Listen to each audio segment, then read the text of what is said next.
Hi, this is Rotaract Aswad. Hi guys, the sum is remove duplicate from sorted array. I have solved this code in Java.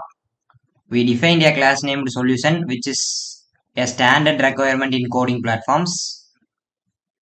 Here we declared a method remove duplicate, which is public, so it can be accessed from outside. Int I equal to 0. We initialize an index variable I equal to 0. We used for loop. This for loop that iterates over every element in the nums array.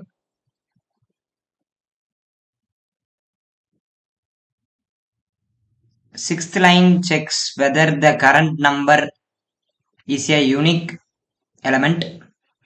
I is greater than 1. This is true for the first element, so it always be kept.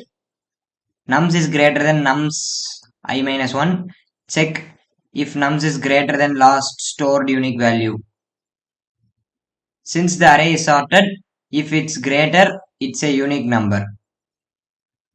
Nums I plus plus equal to nums. If the number is unique, we store the index at I and increment by 1 by 1. Return I. Finally, we return I, which holds the number of unique element in an array.